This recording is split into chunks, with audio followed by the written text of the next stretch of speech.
El juez Walter Villatoro resolvió el cierre del caso por la muerte de José Armando Melgar Moreno, padre del comandante de la Guardia de Honor, Eric Melgar Padilla, y del diputado Herbert Melgar Padilla, en el que estaban procesadas 6 personas, incluida Gloria Gramajo Mazariegos, esposa del fallecido hermano de la víctima. De eso hablaremos esta noche. Utilice el hashtag SF Los Pelones. Pero antes los dejo con la nota del día.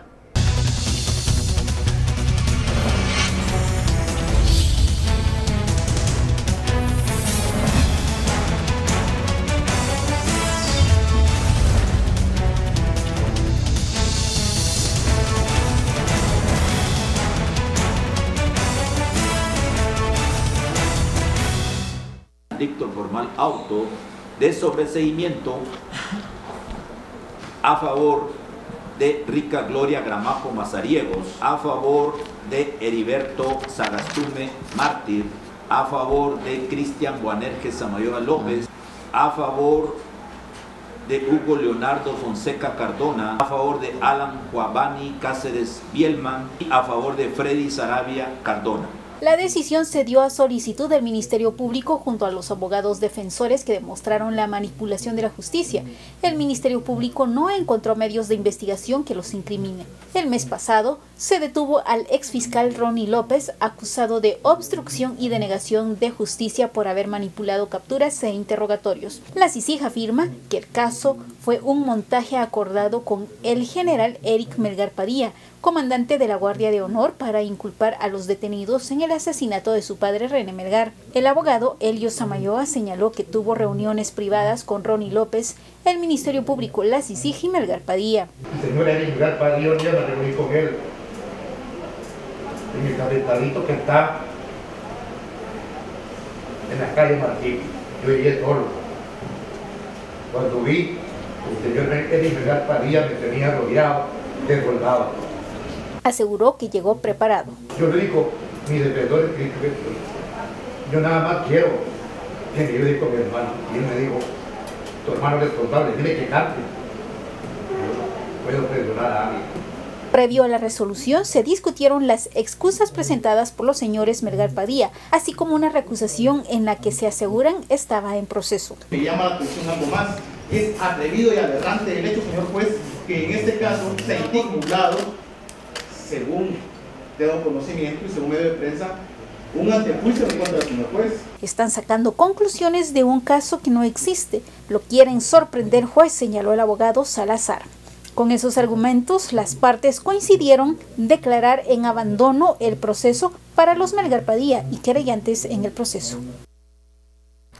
Bienvenidos a Sin Filtro. Noche de lunes comenzamos esta semana con la decisión del juez Walter Villatoro. Usted veía las imágenes, el reportaje.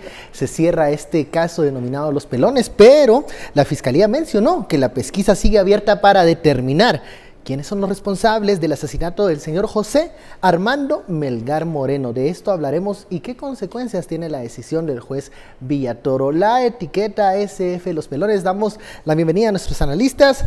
Estuardo Zapeta, muy buenas noches. Buenas noches. También tenemos con nosotros a Luis Miguel Reyes. Muy buenas noches, Luis Miguel. Buenas noches. Bueno, comencemos con esta decisión del juez que, bueno, permite continuar las pesquisas para determinar y llegar al fondo y descubrir la verdad sobre la muerte del señor Melgar Moreno. Obviamente aquí hay que seguir adelante la investigación y directamente en algún punto se tiene que hablar también de los hermanos Melgar Padilla. ¿Qué implicaciones puede tener esto? Es un paso más en el proceso para avanzar en la investigación, Estuardo. Van a continuar estas pesquisas para poder determinar quién fue el responsable intelectual de la muerte del señor Melgar Moreno, Estuardo. Creo que va a seguir esta investigación. Este es un paso que tiene que ser necesario para limpiar el camino para entonces la siguiente investigación. O sea, entendamos que este no es el fin de un proceso, simple y sencillamente es que este es como el tope del caso que fue construido y aquí es el caso por el cual el exfiscal Ronnie López está detenido, ¿verdad? Está en prisión preventiva porque fue un caso que según la la fiscalía fue construido para solapar a los verdaderos culpables, que todavía no sabemos quiénes son, del asesinato del señor. Eso es lo que tiene que comprobar el Ministerio Público al juicio. Y ahí es donde salen todas las presunciones. Y digo presunciones porque es la palabra que utilizamos en periodismo, ¿verdad? El presunto o los presuntos culpables. Pero en este proceso se había acusado, y todo lo que había hecho la fiscalía entonces a cargo de el licenciado López, de Ronnie López, era hacia este grupo. Luego se descubre que no es este grupo y que ahora pues tiene que empezar otra investigación, pero el caso que une a este grupo denominado Los Pelones queda, por lo menos en este caso y en este momento, fuera de la investigación, y lo salen a un lado para que sigan. Recordemos que aquí el principal implicado era el hermano del fallecido, que también ya murió. Sí, el hermano del señor José Armando Melgar Moreno. Y el otro hermano, Melgar Moreno, fue acusado junto con su esposa, que sería la cuñada de Melgar Moreno. Gloria Gramajo Mazariegos, que también queda en libertad. Y entonces aquí empieza. Entonces ahora hay familiares precisamente de ellos que son creyentes adhesivos, que es una cosa curiosa, ¿verdad? Porque aquí va a pasar que esto. Yo siempre lo he dicho que este caso arrastró al ejército innecesariamente. Este es un caso que cada vez que ahora estamos ya viendo con el caso de Los Pelones y todo, y se va abriendo más el camino, que es un caso de familia. Es un caso que obviamente sí toca a un oficial de alta, pero que no tiene relación absolutamente nada en cumplimiento de deber, ni en cumplimiento de misión, ni nada. Por eso siempre me sorprendió que elementos del ejército, por lo menos de la alta cúpula del ejército, saliera no defendiéndolo, pero en cierta manera no dando razón de cuando él estaba bajo mando. También incluiría aquí a un diputado del partido oficial, el que hizo el swapping, ¿verdad? Un diputado que renuncia, el que entra, entonces es cubierto por el antejuicio, y aquí tendría que entrar entonces el proceso de antejuicio. Pero esto todavía es un camino bastante largo, un camino larguísimo por recorrer, en el cual dos hermanos fallecidos, que serían los hermanos Melgar Moreno, ¿verdad? Digamos el papá del general y el tío. Pero el tío muere precisamente cuando ya está ya detenido. Y uno de los alegatos precisamente de la familia, del otro lado de la familia, es que el arreglo que se hizo fue para que el papá, digamos, de los primos, el tío, ¿verdad?, no saliera de la cárcel y le haya dado básicamente era un diabético. Y entonces aquí es donde empieza ya a conocerse más las interioridades. Fue por terrenos, fue por cuáles razones, fue solo robar la escritura, que era el objetivo inicial, en teoría. Eso era lo que habían dicho Los Pelones, que habían sido este grupo que ahora hay que ver cómo ponerle, pero este grupo que había dicho que había sido contratado para ir a robar y ir a quitarle la escritura al señor, y la cosa pues sale mal y al final lo matan. Ahora, ¿fueron ellos? ¿No fueron ellos? ¿Eran los usual suspects o los sospechosos usuales? En estas declaraciones hoy, por ejemplo, un abogado menciona al general Melgar Padilla de que también existió una cierta presión para responsabilizar a la otra persona. Incluso menciona que se hacía acompañar con efectivos del ejército al momento de realizar estas presiones. ¿Cómo vemos este cierre del caso, lo que viene y las pesquisas que van a continuar, Luis Miguel? Bueno, esta parte muy interesante, porque realmente lo que hace es dar pie a lo que viene después, ¿verdad? Y es que recordemos que hay dos personas dentro de esta investigación que no están pudiendo participar de la investigación por la Fiscalía porque están siendo protegidas por dos instituciones del Estado. Una es por el derecho al antejuicio que tienen todos los diputados, ¿verdad? Que estamos hablando de uno de los hermanos Melgar Padilla, y la otra pues también cómo el ejército de Guatemala se movilizó de cierta forma y se utilizó para proteger al otro hermano Melgar Padilla. Al final de cuentas lo que estamos viendo aquí es digamos que una especie de movimientos que se han utilizado para proteger a estas personas. Ahora, lo que sí es interesante es que también lo que estamos viendo es que lo que comentabas de parte del abogado es que desde antes ya al parecer venían abusando de su poder para tratar de influir en cierta forma sobre este caso. No se sabe por qué exactamente, porque la investigación no ha podido tocarlos todavía.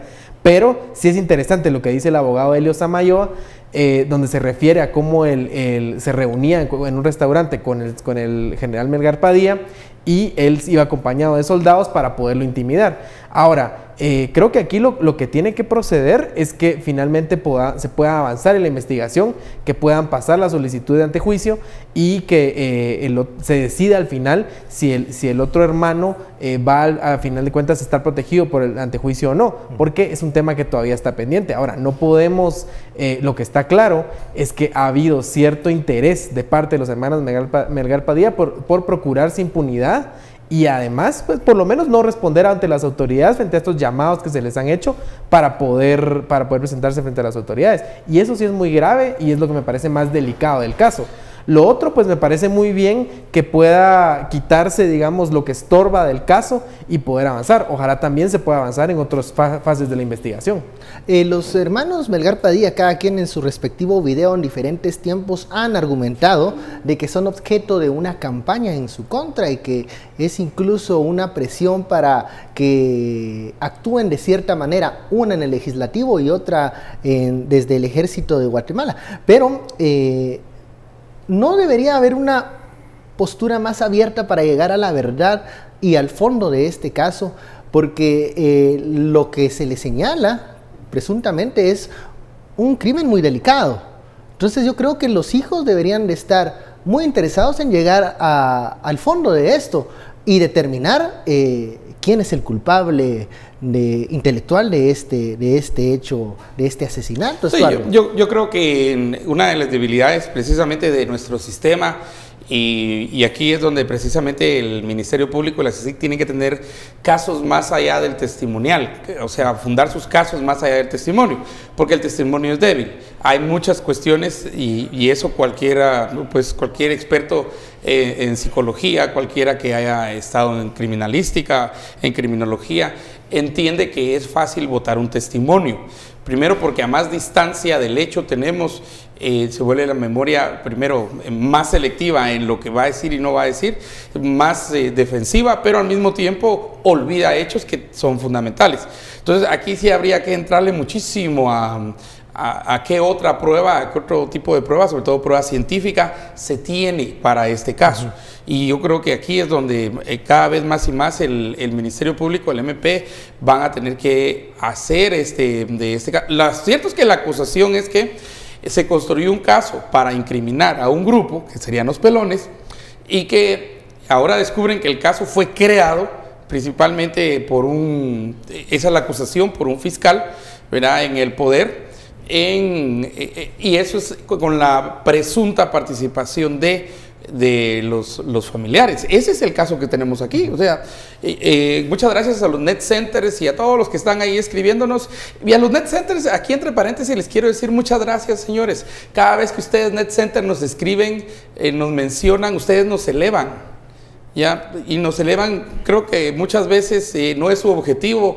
En teoría ustedes que nos van a atacar, y bueno, pues, pero gracias, yo les agradezco muchísimo. Nos hacen tendencia. Sí, porque nos hacen tendencia. O sea, ustedes los net centers lo que no quieren es que seamos tendencia, y ustedes nos hacen tendencia, no sean mulas, hombre, no sean mulas. Eso me risa. Y también en Tecpan acaban de cortar la señal de Guatevisión. Sí, me mandan con esos problemas, ¿no? Acabo de recibir ya mensajes desde Tecpan que cada vez que estamos al aire nos cortan, ¿verdad? Al regresar, vamos a la primera pausa. No tendrán finca aquellos por allá. Por allá tal vez tienen un bloqueador. Tal vez tienen una. Solo la de la Valdetti estaba ahí. Al regresar en vamos a hablar algo que tal vez le interese mucho al Net Center, y es la figura del exfiscal Ronnie López. Un fiscal, si no se vayan, un fiscal que en su momento tuvo mucha influencia hoy. Y poder, y que tampoco eso es bueno, que una figura concentre tanta influencia. De eso hablaremos luego de la pausa. Volvemos.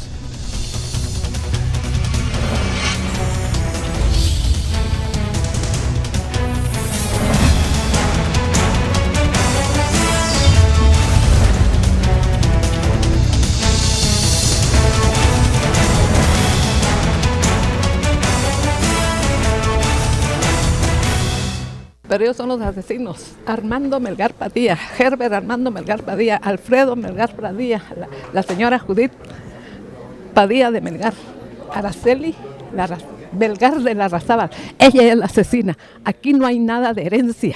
Aquí no hay nada de herencia. Mi esposo le compró a la Araceli una finca y después ella se la quiso quitar. Ah, qué gracioso, después de que le pagaron. Ella no sabe lo que son los valores éticos, morales, sociales, nada. No sabe lo que es el agradecimiento. Mi esposo la ayudó toda la vida y después se le volteó. En su conciencia va a llevar toda la vida que es la asesina de Óscar René Melgar Moreno y asesina también de su hermano Armando y también asesina de Joaquín Melgar, porque que se recuerde cómo murió Joaquín Melgar. Araceli, Emilia Araceli Melgar Moreno, mamá de Luis Larrazábal Moreno, mamá de Emilia Larrazábal Moreno, y los Melgar Padilla son los asesinos de mi esposo, lo mataron. Las declaraciones en torre de tribunales de Rica Gloria Gramajo Mazariegos este día, luego de que el juez Villatoro pues haya cerrado este caso de los pelones y siguen abiertas las pesquisas para determinar quién el mató al esposo José de Armando ella Melgar fue Moreno. el esposo de ella fue quien murió en una cárcel. Sí, en medio de este proceso, ¿no? Sí, en medio del proceso, cuando porque originalmente el esposo de ella y ella también fueron acusados del asesinato del hermano del señor que murió, del otro. Y este fue... entonces, este caso está el esposo de ella que muere, de doña Rica, que es hermano del señor Melgar, y cuando está ya en la cárcel, y ese es el caso por el cual el exfiscal, que fue fiscal del año... O sea, Ronnie López era una figura prominente en el Ministerio Público. Era una eminencia. Era un fiscal estrella. Fue fiscal star, un rockstar de la fiscalía. Y fue fiscal del año, ¿verdad? Entonces la acusación es, y entonces hay que probarlo porque no solo puede ser testimonial el asunto. De hecho, la prueba testimonial, y eso los expertos lo saben, es una de las pruebas más débiles porque está sujeta a los córtex cerebrales, o sea, a la memoria, y la memoria es muy selectiva. Entonces, entremos un poquito ahí que hay más evidencias. Selectiva y manipulable también. Selectiva y manipulable. Y dijiste las dos palabras correctas, y yo creo que tanto unos como otros tienen el mismo derecho a defenderse. Y yo creo que desde el punto de vista de la normativa, creo que los dos tendrían que defenderse. Otros lo han hecho a través de videos. Claro. En el caso de los hermanos Melgar Padilla. Aquí el tema es también por qué es tan importante que muchos de estos casos, digamos que claro, este es un caso tal vez que no de alto impacto, o que por lo menos en su inicio no tenía mucho que ver con temas relacionados a la política nacional, aunque ahora sí, por el posible involucramiento de los hermanos Melgar Padilla, pero en un inicio era un caso, digamos, más de la fiscalía, ¿verdad? Y lo que sí es interesante es que por qué es importante que muchos de estos casos, o que la mayoría de casos, sean públicos y que sean de fácil acceso y que se pueda tener a la vista los diferentes elementos que están involucrados, especialmente en casos de alto impacto, porque lo que sucede es que también es muy fácil de manipular. Por eso es que necesitamos estar pendientes también de lo que sucede en el sistema de justicia y también del trabajo del Ministerio Público, que es algo que se ha dicho últimamente mucho sobre por qué los casos son públicos y hay muchas quejas al respecto. Pues yo creo que es importante que muchos casos estén a la vista pública y que puedan ser fiscalizados también por las personas, ¿verdad? Y que el ciudadano también pueda estar interesado. Ahora, lo que sí es importante con el caso del exfiscal Ronnie López es que el Ministerio Público ha avanzado bastante en el tema de poder tener mayor control y poder tener una mayor tecnificación, que lo mencionabas en el corte, y que eso puede ayudar a facilitar, a evitar este tipo de problemas o este tipo de procesos viciados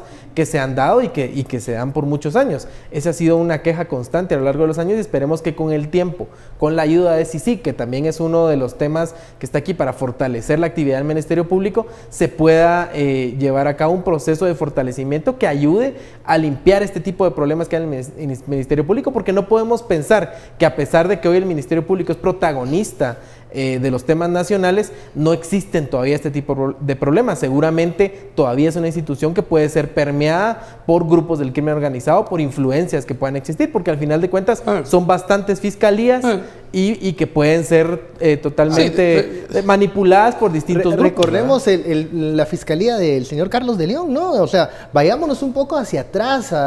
Y sí, un ministerio público cada vez más tecnificado, pero, es menos manipulable. Pero la tecnificación, yo tal vez ahí estoy en desacuerdo, que la tecnificación no necesariamente significa que no haya precisamente fabricación de casos.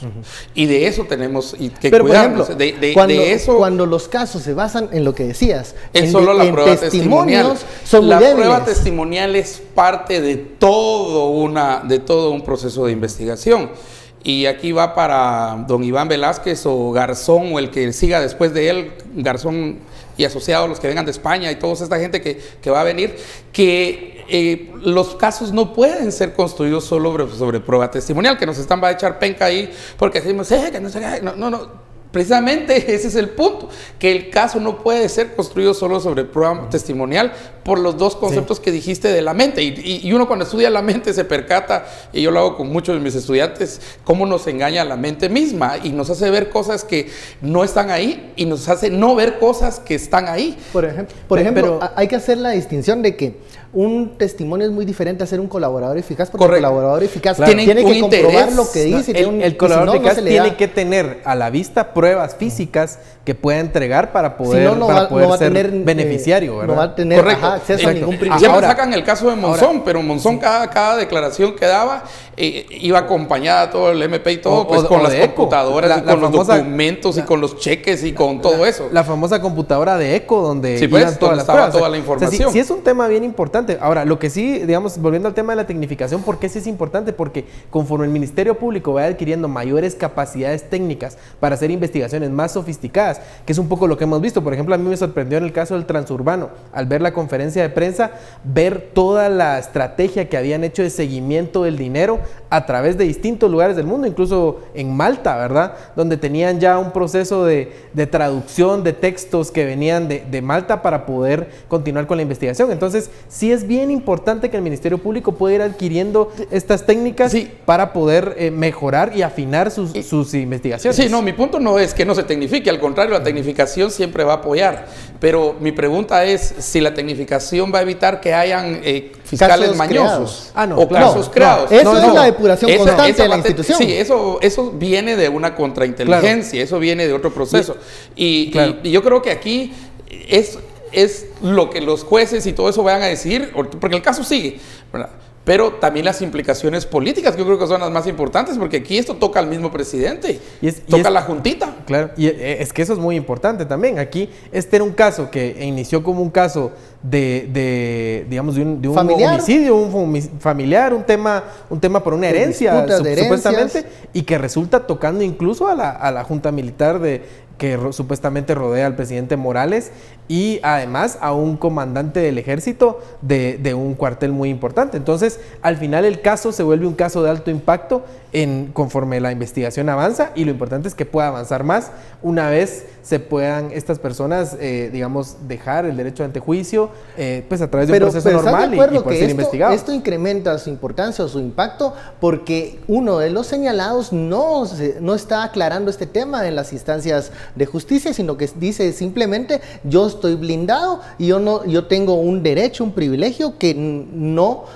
permite que yo vaya a dar cuentas. Es que ese es el tema, al final lo que sucede, y además muy interesante, uno de los argumentos que utilizaron ambos, el hecho de hablar de una persecución política, cuando el caso no inicia por un tema político, porque no tenía nada que ver con un asunto de gobierno o un asunto dentro del ejército, son cuestiones personales que ellos en algún momento probablemente tendrán que enfrentar, pero ellos utilizan el argumento que han utilizado otros diputados o que han utilizado otros políticos de persecución política, de justicia selectiva, que al final de cuentas los vuelve, los hace como parte del montón, en lugar de dar un paso enfrente y aclarar su situación, una situación que además afecta a su familia. Sí, pero digamos, ahí está precisamente para mí la paradoja, ¿verdad? Que le cae penca al ejército cuando realmente no es un caso militar. Entonces, yo no he entendido en qué punto, en qué momento queda involucrado al otro, porque se defiende a través del ejército.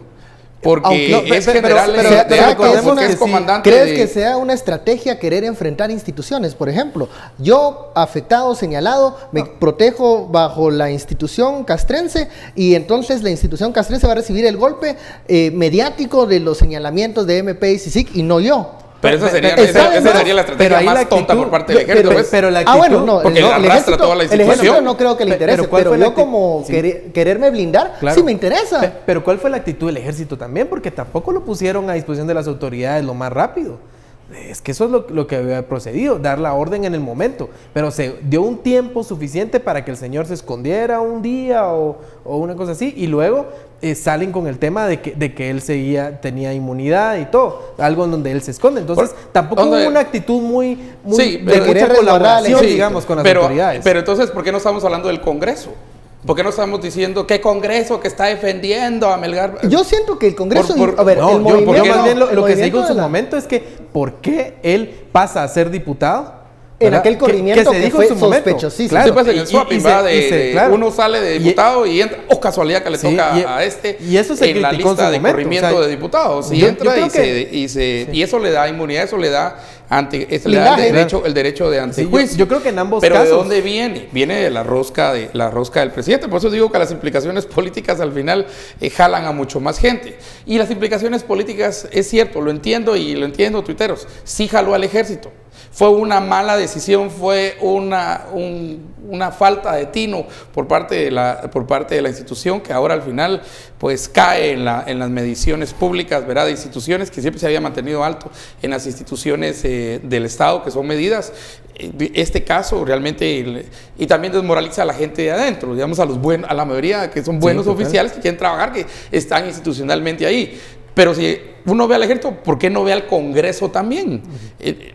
¿Por qué? Porque el Congreso ya sabemos que todos se van a tapar igual, porque el Congreso, su argumento va a ser eso, ataque político. Tal vez, yo te puedo responder, tal vez porque uno espera que el ejército lo pusiese a disposición de inmediato. Sí, algo que el Congreso para no puede resguardar, hacer. Algo que no esperábamos que el Congreso lo hiciera, sabiendo cómo está no integrado. No lo puede hacer tampoco, porque el Congreso no pone a disposición de las autoridades a uno de sus miembros. O sea, ahí tiene que seguir un proceso normal de antejuicio. Yo más bien ahí lo que haré criticar es lo que hablamos hace un momento de cómo llegó él a ser diputado cuando no lo era. Sí, ese era una persona sin inmunidad.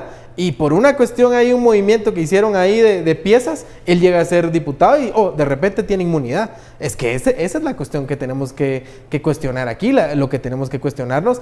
Y luego cómo estas personas, y yo estoy de acuerdo con Estuardo, vienen a manchar las instituciones a las que pertenecen.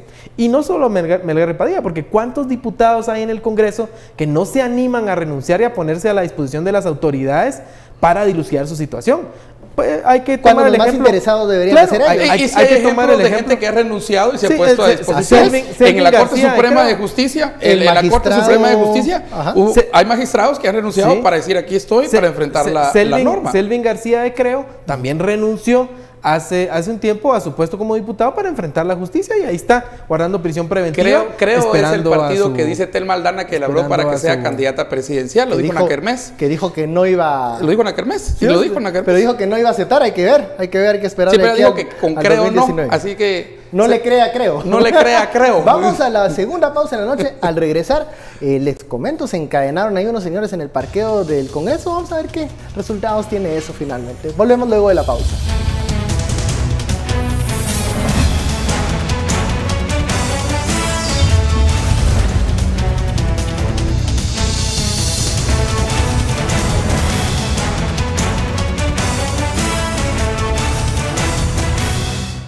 Regresamos a Sin Filtro, gracias por su sintonía, la etiqueta SF Los Pelones. Antes de continuar con el análisis, es momento de ir con nuestro director Haroldo Sánchez y conocer los temas relevantes de Sin Reservas. Buenas noches, Benquechín. Hoy en Palabras Sin Reservas, Jimmy Morales ataca a la Iglesia Católica porque no le gustan los señalamientos de corrupción de su gobierno. Además, en Zacapa visitamos una de las plantaciones más grandes de mangos y al cierre, Ercopark. Es un sitio lleno de la belleza natural de un entorno que invita a pasar unos momentos llenos de paz, rodeados de la naturaleza. Así que quédese en sintonía de Guatevisión. No se puede perder estos temas en Sin Reservas al culminar Sin Filtro. Y bueno, continuamos con este segundo tema. Le comentaba antes del corte que un grupo de ciudadanos se encadenó a las puertas del parqueo del Congreso de la República. Esto impidió el libre acceso a este lugar de los diputados. Y bueno, estas son las reacciones de los implicados. Escuchamos. Pero lo que es del terrorismo y lo que es de las maras es para silenciar a la ciudadanía, para tipificar cualquier expresión ciudadana que hagamos cuando sean reformadas estas leyes, automáticamente van a ser a los ciudadanos tipificados como terroristas o mareros. Yo no quisiera que aquí se continuara con ese mal ejemplo de lo que es no aplicar la ley. Yo pediría que simplemente se llamara a la policía para que quiten el delito de coacción, pero que además capturen y consignen a la vez para sentar un precedente a nivel nacional.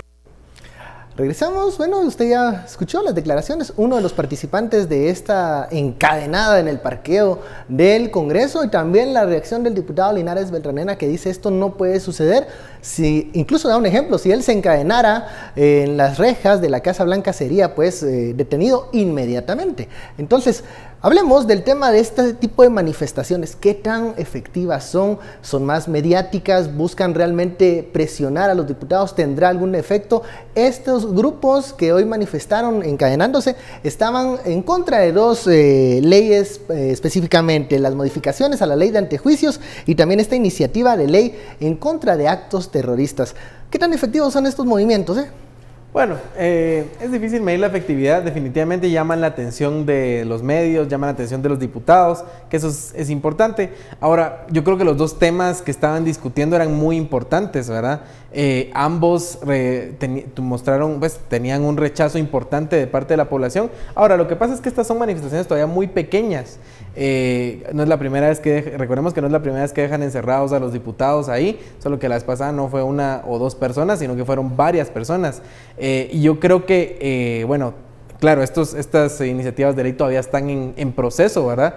Pero si llegan a pasar, yo creo que es una pequeña prueba de cómo la población podría reaccionar ante la potencial aprobación de una de estas iniciativas de ley, que son potencialmente peligrosas para diferentes temas, pero principalmente para la institucionalidad del país. ¿Son efectivas realmente estas? Algunos les mencionan, seguidores en redes sociales, como puestas en escena, o qué tan efectivas son para incidir en dos temas que creo que se debe discutir a profundidad. No son temas superficiales, tanto las modificaciones a la ley de antejuicios como esta iniciativa de ley contra actos terroristas, pero ¿esta es la manera más efectiva para entrarle a los temas? Mira, dijiste que es mediático y es mediático, ¿verdad? Es tan mediático como salir con una procesión de la vulva, de la vagina, ¿verdad? De la poderosa. De la poderosa vulva. O lo que han sacado ahí de... ¿Qué tan efectivas son estas expresiones? Eso, son mediáticas. Eso es. No sé cuál es el objetivo. Porque yo creo que si el objetivo era de las señoritas vulvas que salieron a manifestar ahí con su procesión, lo único que han conseguido es el rechazo de la población. Pues yo no he visto mucho de hecho muchas mujeres y dicen, pues sí, entendemos esto, digamos que tenemos que luchar por una igualdad y todo, pero de manera inteligente, ¿verdad? Entonces pasa lo mismo con la gente que se encadena. De hecho, la mayor encadenada de todos, y el mejor ejemplo es la misma Ninette, ¿verdad? Que en los años 90, ¿no? Sí, que se encadenaba ahí al palacio y hacía de todo, ¿verdad? Para que apareciera su ex esposo, ¿verdad? Un sindicalista. Y entonces obtenía casi que venía New York Times, BBC, venían todos, ¿verdad? Pero eso era en esos años, ¿verdad? En esos años no creo que vaya a llegar New York Times, BBC a este tipo de manifestaciones. Y para mí lo más importante es qué me pueden decir ellos, porque solo me dicen estoy en contra de la ley, en contra de la ley. No, sí, pero dígame por qué, dígame en cuál punto, dígame cuál es el peligro de tal artículo, dígame por qué cambiar un artículo a otro de la manera como está escrito o agregar un cambio aquí es, pues, cómo nos va a afectar. que yo creo que eso es, digamos, va a afectar la libertad de expresión, especialmente la libertad de asamblea, la libertad de religión, va a afectar la economía, va a afectar esto. ¿Y cuánto costaría eso? Yo esperaría de la gente que está en contra de esto que hicieran un poquitito más de investigación. Es como cuando vienen un montón de campesinos a manifestar, que ellos no saben ni por qué vienen a manifestar, pues ellos 150 pesos en su almuerzo. Una pregunta más reflexiva, no sé, para aquí, para el grupo.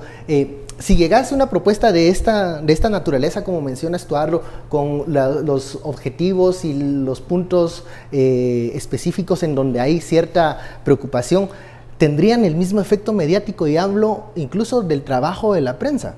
¿Se obtendría un efecto, digamos, mediático más impactante que encadenarse o sacar en procesión? Yo creo que pasó no, el fin de semana. ¿verdad? Definitivamente la gente recurre a estas manifestaciones que pueden verse un poco exageradas, ya sea encadenarse, pero no solo encadenarse, sino dejar encerrados a los diputados en su parqueo, sino y también pues sacar una manifestación de la poderosa vulva que le llamaban, ¿verdad? En donde salen con una figura que hace la representación de una figura religiosa, digamos, pero transformada, ¿verdad? Entonces, claro, son manifestaciones que a través del shock quieren llamar la atención de las personas. Yo estoy seguro que una manifestación de mujeres muy tranquila, donde solo van caminando, a lo mejor no llamaría la atención de los medios como sí lo hizo esto.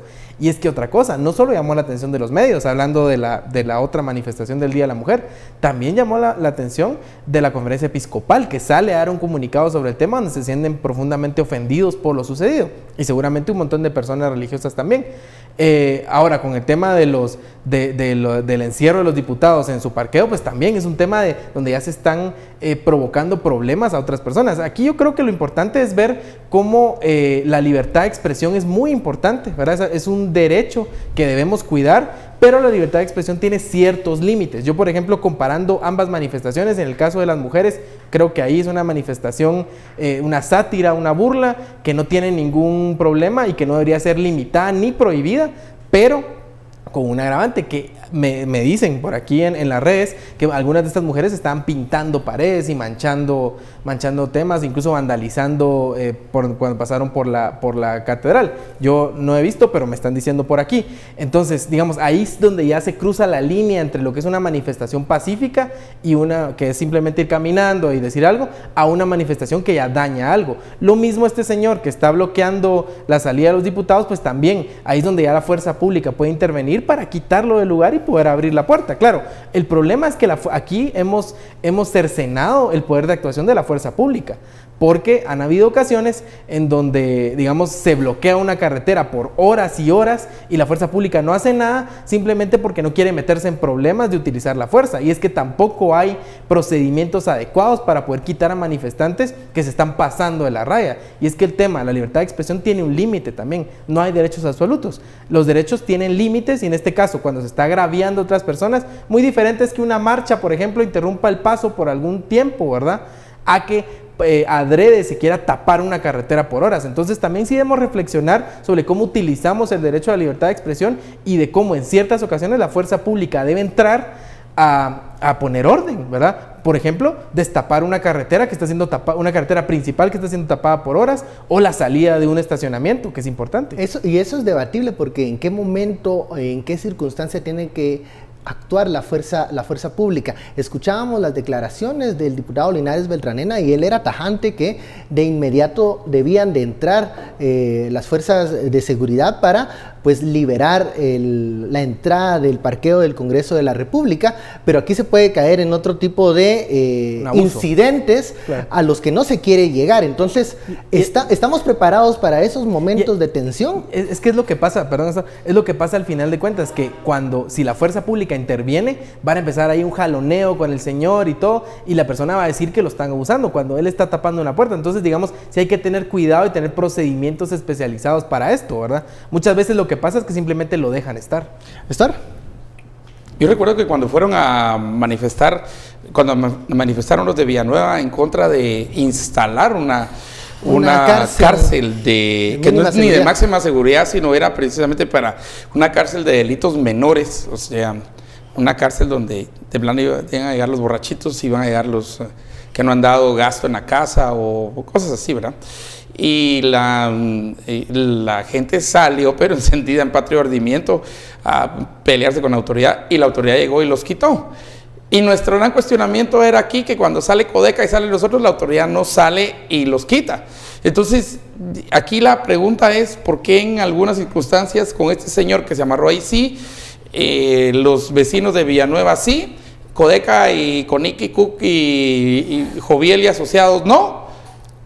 Esa es la cuestión que a mí y creo que a muchos nos hacemos la pregunta de que qué tan bloqueador es Codeca, la CONIC, el CUC y todos estos, el Frente Nacional de Lucha, como tan bloqueado es o este señor o los que salieron a manifestar en Villanueva, pero a unos los quitaron y a otros no. Ahí es donde yo veo la selectividad de la aplicación ¿Queda esto de la fuerza y qué es el derecho. ¿Queda esto a decisión de tal vez a la discreción? Eso no puede quedar a turno. discreción, eso no puede quedar a discreción. Porque aquí es cuando el Estado incumple su función y la definición más sencilla de derecho es el monopolio que tiene el Estado en el ejercicio de la violencia. Y lo tiene, ¿por qué? Porque nos lo ha quitado todos nosotros, o mejor dicho, nosotros hemos cedido esta violencia para que la administre el señor Estado, ¿verdad? Y entonces sería el que tendría que quitar. Como quitó a los de Villanueva, a este señor tendría que quitar a la CONIC, al CUC y a todos. Mire, o se quita a todos o no se quita a ninguno. Pero quitar a unos y no quitar a otros, ahí es donde yo... Sí, ¿por qué hace justa quitar a los de... ¿Por qué es justo quitar a los de Villanueva y por qué es injusto quitar a los campesinos? Eso es lo que yo no entiendo. Yo creo que lo que sucede es que las autoridades hacen un cálculo sobre el nivel de problema que es... o que les implicaría actuar en cierta forma, y es lo que estoy de acuerdo, no debería pasar, porque digamos, claro, ir a quitar a unos manifestantes que por ejemplo vienen de Codeca, que se sabe cómo actúan y que pueden reaccionar de cierta forma, ciertamente implicaría posiblemente un enfrentamiento entre las autoridades y los campesinos. Hoy aquí en el kilómetro 18, hoy lunes, carretera a San Juan Zacatepeque, kilómetro 18, yo tengo las fotos encapuchados, estaban armados con machetes, escopetas, palos y todo, y ahí estaba cerca de la policía y no hizo nada. La policía incluso no quiso meterse en ese tema. Entonces, ¿por qué quitar a este señor y por qué no quitar a los del kilómetro 18 a San Juan Zacatepeque? Es inoperante con unos y con otros. Yo creo que depende. Entonces, digamos, sí, pero eso no puede ser. No puede ser. La arbitrariedad no es parte de...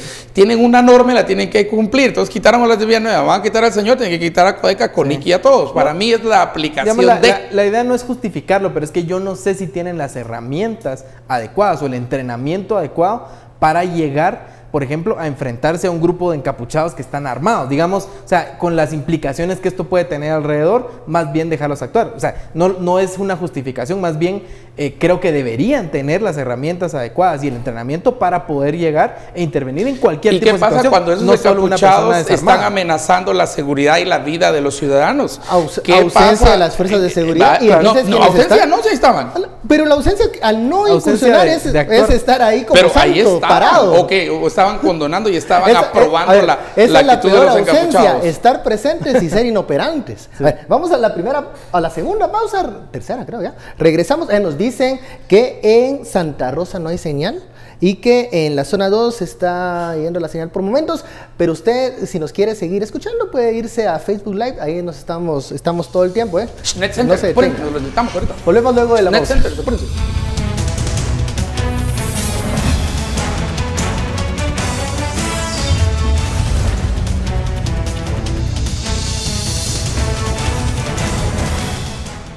Regresamos a Sin Filtro SF Los Pelones. En el bloque anterior estamos hablando de las manifestaciones, tanto el efecto mediático que tienen como si son tan eficaces para abordar los temas a profundidad. Ya lo mencionábamos que la manifestación que se realizó en las puertas del Parqueo del Congreso tiene dos puntos que hay que debatir y hay que analizar: las modificaciones a la ley de antejuicio y esta iniciativa contra actos terroristas. ¿Qué tanto se abordan estos problemas y qué tanto se discuten desde esas manifestaciones? ¿Y qué pasa también con otros derechos que se pueden vulnerar durante estos actos? Sin mencionar que habrá algunos interesados que ven estas manifestaciones como una posibilidad para crispar más el ambiente, ¿no? Y hablar ya de desalojos violentos, que creo que es algo que no debería suceder en ninguno de los casos, pero que es una posibilidad. Ningún desalojo va a ser pacífico, pues. Principiemos por ahí. Y digamos, a tu punto de si están entrenados para esto y tienen las herramientas y tienen los medios, y pues simple y sencillamente deben tenerlos. Deberían de tenerlos. Deben tenerlos, porque si no, ¿en qué se ha gastado tanto pisto la PNC y el Ministerio de Gobernación? Entonces deberían tenerlo. Pero otra vez, posiblemente hay que explicarles un poquito más las definiciones más sencillas y más simples de derecho, ¿verdad? Y el punto central es que cuando todos hemos decidido vivir en paz, va a haber 2 o 3 que han decidido no vivir en paz, ¿verdad? Entonces ahí es donde viene precisamente, porque tiene ese monopolio de ejercer la violencia, ejercerla, es una violencia positiva, y sacar a aquellos que no quieren vivir en paz dentro de nosotros, así simple y sencillo, porque la mayoría no andamos pues tapándole el paso a nadie, ni bloqueando nada. Entonces, si cada vez va a ser la decisión, a estos sí los puedo sacar, a los de Villanueva, ¿verdad? Pero aquellos de Codeca, esos no los puedo sacar, muchachos. Entonces, ahí ya estamos mal, pues. Stuart tiene toda la razón cuando dice ningún desalojo va a ser violento, porque nadie le va a decir pase por acá y retírese. No, o sea, pero creo que desarticular los bloqueos tienen que ir calculados en la manera en que haya menos violencia, porque recordémonos, estamos en el siglo de las imágenes. Un desalojo con violencia puede incluso beneficiar al sector que está realizando el bloqueo. Recordemos lo que pasó en la votación en Barcelona, las imágenes de la gente arrastrada en las urnas, le sirvió más en la campaña a los independentistas, a los separatistas. Es que ese es el tema, digamos, un desalojo en contra de un grupo de Codeca, lo que va a resultar es en victimizar a este grupo que está violando derechos al tapar una carretera por horas y pintar al Estado como un Estado represor, ¿verdad? Entonces, al final de cuentas, sí es un tema que hay que tomar en cuenta. Ahora, de que deberían actuar, claro, el problema es cómo, ¿verdad? Y al final, y tal vez hacerse acompañar de los derechos humanos para poder pedirles a estas personas que abran un espacio para que pase un vehículo, que hagan una marcha, ¿verdad? O sea, hay formas de manifestar sin bloquear una carretera principal del país por horas. Eso está claro. Ahora, ¿cómo debe actuar el Estado? Pues las autoridades tienen que saberlo, pero tienen que hacerlo, o sea, tienen que plantearse. No puede ser, y en esto sí estoy de acuerdo con esto, no puede ser que cada vez que se anuncie una manifestación de Codeca, la gente ya dé por hecho que vamos a pasar tal vez 4, 5, 6 horas sin poder transitar por las principales carreteras del país. Ahora, el tema es cómo se hace de una manera que no se vulneren derechos, que no se golpeen dignidades, pero que se pueda hacer valer el ejercicio de la fuerza pública. Es que es importante que podamos aprender a diferenciar qué es una manifestación pacífica y qué no lo es.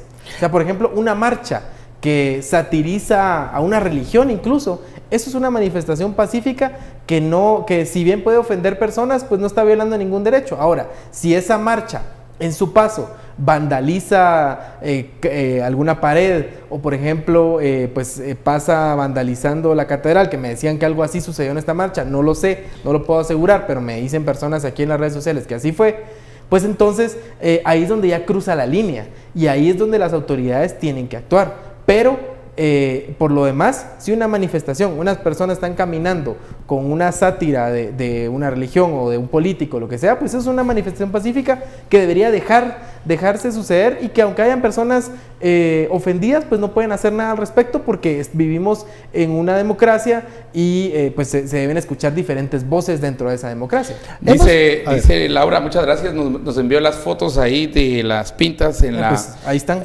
Ahí están, donde dice Iglesia Patriarcal. Nuestros ancestros abortaron, nosotras también, iglesia machista. Bueno, ahí es donde se cruza la línea entre lo que es correcto, entre una marcha pacífica, una manifestación pacífica y una manifestación que está violentando derechos, que está abusando y manchando propiedad ajena, propiedad privada. En este espacio hemos hablado... ¿Cómo sería llevar esto? Entonces, perdón, solo quería preguntar, ¿en carteles, en pancartas, supongo? Sí, por supuesto. Que eso sería lo... No pasa nada. A ver, pues si alguien tiene el deseo de manifestar su rechazo hacia cierto sector... Ahorita van a salir los encapuchados de San Carlos, porque ellos sí pueden pintar y ellas no. No, yo creo que yo creo que no igual puede. yo pero creo que igual no, lo hace. no tiene ningún efecto, siento yo, hacer estas pintas, ya sea del grupo que venga. ¿Me entendés? O sea, no creo que los encapuchados... Por eso, pero eso mi punto es, Ajá. ¿por qué ellas no y los otros sí? No, tampoco. Es que tampoco. Ni uno de los dos. O sea, entonces efectivo es entramos en que el hacer Estado tendría que pintas? prevenir eso. Por supuesto. Sí, no, una marcha con las consignas que querrás, hacia el sector que querrás, Libertad, hacerlo, pero ¿verdad? manchar propiedad privada o pública con este tipo Sí, de que era el pintas, problema de creo que no Quetzaltenango. es efectivo. Por ejemplo, Que era las el problema de famosas Quetzaltenango pintas en y que Quetzaltenango, los mismos en donde estudiantes pedían dinero para sí, realizarlo, decidían condicionaban. decidieron cambiar el modelo y ahora en lugar de hacer eso, mejor van a sembrar árboles o van a apoyar escuelas o pintar Tuvieron una ¿verdad? mejor hasta que vino decisión. un gasolinero que les dijo, vénganse pues con la manguera de gasolina y básicamente aquí nos quemamos todo, les dijo a los santalitos. Y ya nunca volvieron a llegar, ¿verdad? Un tema importante, me están diciendo aquí, como esto no se sabe, ¿verdad? Con esto de las fake news, pero me están diciendo que estas fotos no son de aquí, no son de Guatemala, son de algún otro lugar donde hicieron pintas y todo. Okay. O sea, creo que yo creo que pintas... Es un ejemplo, o sea, yo creo que al final lo que estamos tratando de decir aquí es que si la manifestación fue pacífica, caminaron, dijeron cualquier cosa, llevaban una imagen de cualquier cosa, pues no pasa nada, hay personas ofendidas, está bien, pues lástima, pero tienen libertad de manifestar y de libertad de expresión. Ahora, si hicieron pintas en paredes, en propiedad privada o propiedad pública, ya sea la catedral o cualquier lugar, pues entonces ahí creo que ya se cruza una línea de algo que no se debería hacer. Nos preguntan cuáles son los puntos centrales de las dos leyes. Mire, la primera antejuicio básicamente es la concentración que quiere el Congreso de tener el control total de los antejuicios. Quieren quitar básicamente el cruce que se tiene. Y ser ellos quienes decidan. Y ser ellos los únicos que decidan, y una vez entra algo antejuicio y se dice no, eso se queda engavetado y nadie puede ser otra vez perseguido. Eso sería un monopolio del antejuicio por parte del Congreso, es lo que quieren hacer con la ley, lo cual de entrada es inconstitucional porque la misma Constitución dice cómo se lleva el proceso de antejuicio y esto está considerado ahí. No sé si ellos van a proponer algún cambio de esa naturaleza o solo va a ser precisamente a la ley de antejuicio. Ese es el primer cambio en la ley de antejuicio. Y en la segunda normativa es ciertos artículos que sí restringen en nombre de la lucha contra el terrorismo, la libertad de expresión, la libertad de reunión, varias de las libertades que están consagradas en la primera parte, en la parte dogmática de la Constitución de la República. Y entonces eso es realmente lo que ha tenido. Los mismos diputados han reconocido que sí hay errores, que en concepto, en redacción, y entonces no lo van a meter así, creo que entrarían esta semana ya con las modificaciones y todo, porque sería fácil votarlo a partir de inconstitucionalidades, entonces quieren presentar algo que esté más blindado. Estos son básicamente los puntos centrales de las dos leyes, por supuesto que hay más, pero la primera es el monopolio que quiere el Congreso del antejuicio para ellos controlarlo todo, con lo cual ya no habría ni cruce, porque los del Congreso los conoce la Suprema y los de la Suprema los conoce el Congreso en un comité de 5 que se hace con una tómbola y salen unas pelotitas y dice quiénes son los 5 y ahí pasan los magistrados y todo, y los alcaldes y todos los otros que tienen antejuicio que pasan también por un proceso de jueces pesquisores y juzgados de pesquisores. Esto ya lo está explicando muy bien los dos temas que se discuten de esas iniciativas. Acá hemos invitado a la ciudadanía a hacer presión en el organismo legislativo, pero hoy estamos cuestionando ese tipo de presión. ¿Qué clase de presión debe realizarse entonces al Congreso de la República? Primero entender los puntos, esa es la primera presión. Eso es una entender fase qué importante. es lo que está en peligro para usted y está en peligro para mí, está en peligro para todos, porque el peligro para usted es para mí y el peligro para nosotros tres es también para usted. Nosotros no somos diferentes. Estamos convencidos de que una llamada a un diputado tampoco lo va a presionar mucho. ¿Cuáles serían los canales para que la ciudadanía ejerza presión? Una no, pero 10,000 llamadas sí. Canales hay muchos. Yo creo que se han logrado cosas a través de redes sociales. O sea, se han visto a recordarles diputados el voto también. Moverse. Recordarles el voto. Eso, recordarles el voto. Ya vienen las elecciones, ya viene la parte más alegre. Y la otra es que también recordarles lo que pasó el año pasado, fue en agosto, si no estoy mal. Septiembre, ¿verdad? Cuando se quedaron encerrados unas cuantas horas. O sea, la ciudadanía reacciona cuando los diputados quieren abusar y quieren procurarse impunidad. Entonces, yo creo que simplemente está bien, o sea, toda manifestación es legítima. Si este señor quiere ir ahí solo a manifestar, pues está bien, pero hay que recordarles a los diputados que están siendo observados muy de cerca por la ciudadanía y que dispuestos a reaccionar en cualquier momento. Y hay un montón de diputados que son bien mulitas también, entonces sí hay que reconocerlo. Y hay 2 o 3 que son meros víboras, que estos 2 o 3 víboras son los que básicamente están jalando al montón de mulitas para aprobar estas leyes. Entonces al grupo que no lee, que le cuesta leer un chiste en la prensa, que le cuesta leer una noticia, que no le entiende, entonces, pues de todo corazón, muchachos, tengan cuidado. Pues no les va a pasar lo que pasó en septiembre, que tienen que pasar casi que a llorar y a pedir disculpas, ¿verdad? Por hacer estas tonteras. Entonces, lean, revisen, los primeros encargados y obligados de entender la Constitución, ustedes.